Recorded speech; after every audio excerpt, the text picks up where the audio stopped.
ازيكم جميعا. انا مروة سامي، مهتمة بالرسم وتعليمه. النهاردة هجاوب على سؤال كنت بسأله لنفسي كتير اول ما بدأت اتعلم الرسم.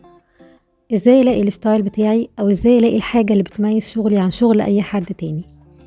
الحقيقة الستايل مش بيتلاقى ولا بينزل عليك من السما، ولا حتى هقولك ارسم كتير قوي لحد ما يتكون عندك ستايل.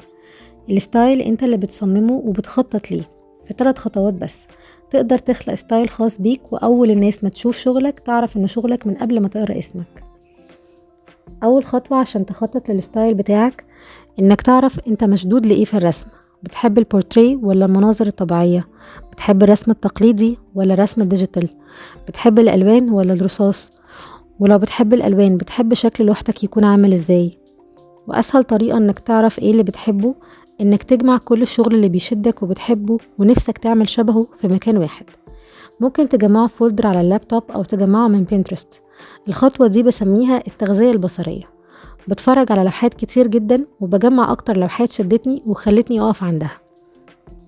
تاني خطوة، حدد الحاجات المشتركة اللي عجبتك في اللوحات دي.